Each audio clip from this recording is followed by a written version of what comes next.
Good morning, everyone. Myself, Mahesh Ippargi. Today we are going to be study the module number 4, Introduction to the Metal Forming Processes. Totally, I have made four different slides for this module, naming Introduction to the Metal Forming Processes, rolling, drawing, extrusion, and forging. Now, in this slide, we will discuss introduction to the metal forming process and the forging processes. Okay. So, start with the introduction to metal forming processes. What do you mean by metal forming processes? See, metal forming processes are those in which shape of metal piece is changed by plastic deformation. Now, what do you mean by plastic deformation? See, when you apply the force on the work material, when the force applied on the work material exceeds the critical strength of a material, automatically material get deformed by plastically, and this state is known as a plastic deformation. So the shape of the metal is going to be changed by application of a force under the plastic deformation. This process is known as a metal forming processes. Now, metal forming processes may be hot working or cold working. Now, what do you mean by hot working and cold working? We'll discuss in the next slide. So, totally there are four typical forming processes are rolling, extrusion, forging, and drawing. So, these are the four different metal forming processes which may carried out under hot working or a cold working. We'll discuss one by one. Now, in this slide, we come to know about difference between hot working and cold working and forging processes. Okay. Now, the difference between hot working and cold working. See, hot working in the sense, in simple language I will tell you, hot working means you are changing the shape and size of the material with the heated workpiece. That is, the metal is subjected to mechanical working above the recrystallization temperature. RCT means recrystallization temperature, and cold working means below the recrystallization temperature. The shape of the metal is going to be changed with the cold material. Here the material is not heated. Here in the hot working, as the name indicates, the material is heated. Then properties are uniform in any direction. Properties are higher in particular direction than the other. In hot working, as the material is heated, the properties are same in any direction. You measure from any direction or you see from any direction, the properties are uniform because it is heated condition. But in the cold working, as the material is cold in nature, the properties are different in a different direction. The value are different in a different direction. The components will have isotropic properties. Isotropic properties means the value remains same in any corner of the material. The value of property value, whatever we call as value of properties. So these property value are similar as in any corner of the component, but here the component will be anisotropic in nature. The property value are different in different areas of a workpiece. Now, next one is energy required for deformation is less. Of course, when you heat the material, the force required to deform the material is less. Here, the energy required is more because as it is a cool material, so more energy is required to deform the material.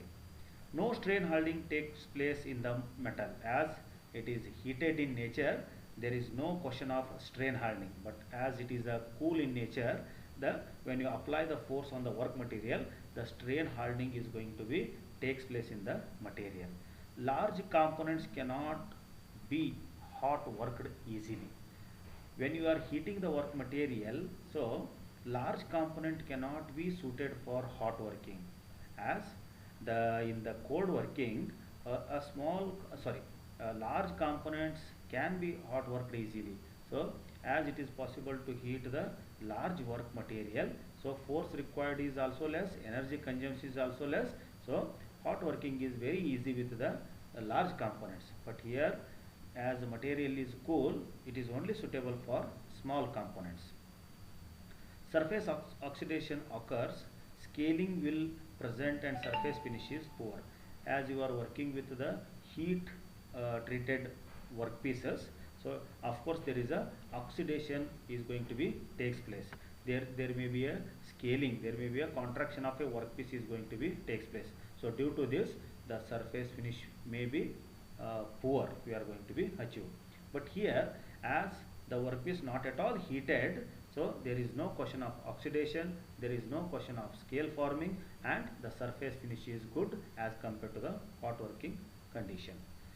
Next one, capacity of the equipment is less, and the capacity of equipment required for cold working is also less. It means the equipment capacity less in the hot working. Here the capacity of equipment required for the cold working is less. Then needs extra equipment for heating the metal. Of course, when you are working with a hot working, so to work with the hot working, we need the extra equipment to heat the material. That is the extra cost as we consider for the hot working. But here, as you are working with the cold working condition workpieces, there is no need of extra equipment to heat the material. Then last one is handling of hot metal is difficult, handling of cold metal is not difficult. It means as you are working with the hot condition workpieces, the holding of these workpieces will be somewhat difficult. And here, as you are working with the cold metals, there is no difficulty in holding the cold metals. So this is the difference between hot working and cold working. Many times this question is asked, differentiate between hot working and cold working. You remember, hot working means the workpiece under above the recrystallization temperature, and cold working means the workpiece below the recrystallization temperature. In the simple manner, you can remember like this: hot working means heated workpieces are worked, and cold working means cold workpieces are going to be worked. Okay, so this is about the difference between hot working and cold working. Now coming to the next bit known as a forging. So forging is one of the metal forming processes or operation in which the compressive metal forming compressive force is applied to give the required shape and size to the material. Now in the figure you can see here, it consisting of a two dies, right, and here it is the workpiece. So you are applying the compressive force on the workpiece so that the workpiece is going to be take the required shape and size with the help of the press or a hammer. So forging is nothing but forging is a compressive metal forming process involving shaping of metal piece by hammer or press. So different shape can be given with the help of a compressive force is known as the forging operation. So in the figure we can see here the open die forging. In the open die forging, this is the lower die, this is the upper die, and here the compressive force is applying on the work surface to give the required shape and size. Now coming to the types of forging dies, the first one is the open die. See here, the open die is consisting of two dies, lower die and upper die. As you know, as it can be seen here, lower die is a stationary, means it is a fixed one, and it is upper die is a movable. So the force is applied on the workpiece with the help of a upper die. Here it is the workpiece. Now the workpiece is placed between the upper die and lower die. Now with the help of a upper die, the force is applying on the workpiece. Now the workpiece flow laterally and it can change the shape and size. So this is known as a open die forging. Next one is a impressive die forging. So impressive die forging is consisting of similarly the two dies, upper die and lower die, with the cavity inside it. The two dies having the cavity inside it. The cavity resembles the product being produced. The cavity resembles the product being produced. Here the lower die is stationary, the upper die is movable, and the small area is provided to flow the flash here. Flash is nothing but It is the extra material which is coming out from the die. It is the extra material which is coming out from the cavity, and this space is provided for producing the flash. Now initially here the workpiece, heated workpiece is kept here, and with the help of this upper die the force is applied. Now when the force is applied and the workpiece is sandwiched between the two dies, the metal is going to be formed impressively. A metal is going to be formed in between the two dies, and the extra amount of material is flow at the space provided, known as a flash. So this type of forging is known as a impression die forging. Okay. Next one, it is a flashless forging. So flashless forging is consisting of a stationary die and a punch. So the combination of punch and die is used here. There is no provision for producing the flash here. All total material get deformed with the help of a punch. So initially the punch is placed at the upper position, and the workpiece is placed in a die cavity, and the force is applied by the punch.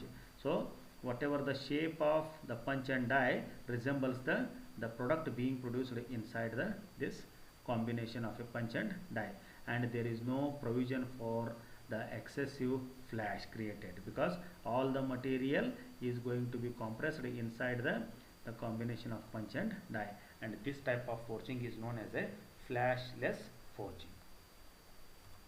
Now coming to the different next one is known as a drop forging. So the drop forging is consisting of the ram. Here the ram is supported to the wall through the belt passing through the rollers, and on other hand on the anvil the lower die is going to be fitted, and the upper die and lower die is connected with the linear guide. So the material which is going to be forged is placed on the lower die or a fixed die, and the ram holding upper die moving from the upper end, it is going to be released on the rollers, through the rollers, and through the gravity the ram fastly move towards this lower die, and the workpiece is sandwiched between the upper die and lower die. You can see here, when I release the ram from the upper side, this belt passing through the rollers, and through the gravity the ram, it is holding the upper die, it is falling on the workpiece with the supported by the lower die, and the workpiece is sandwiched between this upper die and lower die, and after completion of the process the ram is removed from its position and the workpiece is going to be removed. This is known as a drop forging. As the name indicates, drop forging means we are dropping the ram, or we are dropping the upper die from the top position. So with the help of the gravity and the weight of the ram, it will apply the force on the work material to squeeze the work material to form according to the shape of the upper die and lower die. This is known as a drop forging operation. So in the drop forging operation, another two types of forging operations known as a hammer forging. In the first case, the piston and cylinder arrangement is used, and here in the piston and cylinder arrangement the steam is going to be placed from one end to move the piston to the upward position, and in the working in the downward position the steam is entered from the top end. It will exert the pressure on the piston, the steam is exerts on the piston, and the piston moves very fastly towards this workpiece, which is sandwiched between the upper die and lower die, and the workpiece is going to be give the required shape and size in the steam drop hammer. Second one is a board hammer. So the board hammer is consisting of the two rollers and the board. A board is connected with the ram, and ram is connected with the upper die. So here on the anvil is mounted on a surface. On the anvil the lower die is going to be fixed. The workpiece is placed on the lower die. The upper motion of the ram is caused by the friction created by the rollers, and when the rollers are released, the board is falling from the upper position to lower position due to the gravity, and it is applying the pressure on the workpiece. In this way the hammer forging is going to be done. Now coming to the next one is known as a press forging. Here the hydraulic press are used. So instead of any type of a load, the hydraulic pressure is used to give the required shape and size to the work material. See here, it consisting of a piston and cylinder arrangement. So inlet port is there, exit port is there, the piston rod is there. At the end of piston rod, the upper die is going to be mounted, and on the base or anvil the lower die is going to be mounted.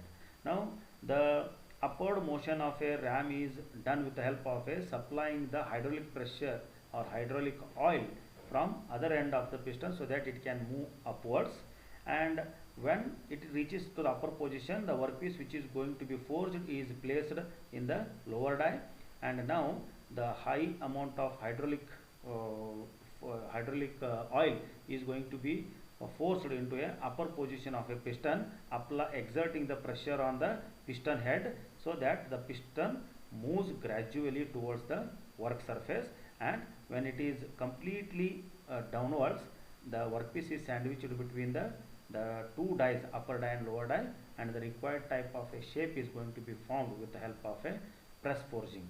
The name itself indicates that press forging means here the hydraulic press are used. The medium is high pressurized hydraulic oil is going to be used as a medium. Okay, this is known as a press forging. Now coming to the forging tools, there are number of forging tools are going to be used in the forging operation. The very first one is known as the tongs. So these are the tongs. So tongs are used to hold the work pieces. So while doing the work, to give the required shape and size, to hold the hot work pieces, we are going to be use the tools known as a tongs. Then coming to the flatters. So here it is a flatter. So flatters are used to give the smoothness and accuracy to the parts which are already been shaped. So initially you have made shape with the help of a hammer and swage block, or it may be anvil. Then finally, to give the smoothness and accuracy, these flatters are going to be used. Then coming to the swage. So this is known as a swage. So the swage is used to reduce or finish the round, square, hexagonal form. So it consisting of two parts. One is the top part is known as a handle, bottom portion is known as a square shank. So this is used, it is used to give the reduce or finish the any type of shapes. It may be a round shape, it may be a hexagonal, it may be a square. Okay, reducing the size of any type of geometry like a round, square, hexagonal, the swage is going to be used. Coming to the next one, known as the anvil. So anvil is used to support the workpiece while hammering the workpieces. So after heating the workpiece into the furnace, it is going to be hammered with the help of a hammer, and this is going to be support. It not only gives the support to hammering the hard jobs, it is also used to, this end is also used to give the bending operation. Okay, for performing the bending operation, this anvil is going to be used. Coming to the swage block, here it is the swage block. Swage block is consisting of different types of cavities like a circular, square, flat. So it is used to hold the hot bars during the bending, support for punching holes in a job or various holes. It means if you want to bend the material, this swage block is going to be used. Suppose if you want to create a hole with the help of a punching operation, the punch and hammer is going to be used with the help of this swage block to produce the hole through the punching operation.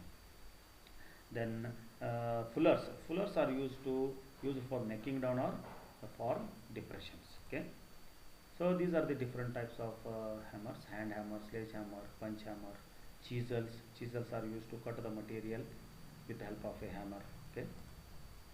Then forging operations. There are important forging operations are there. Very first one is known as a upsetting operation. See, upsetting operation. Upsetting operation is the forging operation in which the cross section of the work material is going to be increases with decrease in length. We are applying the pressure from the upper side. Here the diameter or cross section is going to be increases with a decrease in the length. So this type of operation is known as a upsetting operation. Okay, upsetting means when you are applying the pressure on the workpiece, the cross section area of the workpiece, that is going to be increases with a decrease in a length, that is known as a upsetting operation. Drawing down operation, it is exactly reverse to the upsetting operation. Here the cross section is going to be decreases with increase in a length. So this type of workpiece, this type of operation is known as the drawing down operation. See here the length is going to be increases and the cross section is going to be decreases. That type of operation is known as a drawing down operation. Now sitting down, so it is the local thinning operation on a material with the help of the set of hammer. If you want to make the some area of thin thickness, that it is done with the help of a setting down operation. Coming to the next one, known as a bending operation. So bending operation is nothing but giving the angle to the bar or any component is known as a bending operation. Bending can be done with the help of a anvil. So with the help of a hammer and anvil, the shape of the angle is provided on the workpiece, known as a bending operation. Punching operation. So punching operation is nothing but producing the hole into the workpiece with the help of a punch and hammer. Okay, so here the swage block is used here, and heated workpiece is placed on the circular hole on a swage block, and with the help of a punch and this hammer, the hole is going to be created, known as a punching operation. Coming to the welding operation. So as you know, the welding, joining of two metals into a single metal, joining of two metals into a single metal. When you heat the two material, and if you press the two heated material together, and with the help of a slight hammering, if you hammer on the intersection part, the two material are going to be joined, known as a welding operation. Then cutting the long workpiece into small bars with the help of a chisel and hammer is known as the cutting operation. Now last bit is known as the forging defects. The very first one is flash line crack. See, flash line crack is going to be occur in the very thin workpieces. When the thin workpieces are there, during the trimming operation or during the cutting operation, the small lines are going to be remain. Small lines are going to remain. These lines are known as the flash line cracks. Then next one is the cold shut. So the cold shut, it is made in the improper design. Whenever there is a improper design of the upper die and lower die, if there is a improper design, the defect are going to be found, known as a cold shut. This is the flash line and this is the cold shut. Internal cracking. So internal cracking are nothing but when the stress applied on the work material is more, due to the higher stresses, the crack is going to be made inside the workpiece, known as a internal cracking. Then coming to the next one, mismatching. As you know, the forging is done with the help of a upper and lower die. If the upper and lower die are mismatched, then the mismatching defect is going to be formed in the forging defects. Then next one is incomplete die filling. When the material should not be completely filled, when the force is applied by the upper die on the lower die, the incomplete die filling is going to be formed. Buckling. Buckling is nothing but when the high compressive stress is applied in the upsetting operation, small amount of material is come out of the workpiece, that is known as a buckling. So buckling is in upsetting forging, which is subjected to high compressive stress. Then last one is a pitted surface. So due to the high temperature, the oxidation may takes place. Due to the oxidation, the scaling is going to be done. Due to the scaling, the pitted surface is formed, known as the forging defects. So these are the some 6 forging defects. So with this, the introduction to the metal forming process and forging part is going to be concluded. Thank you.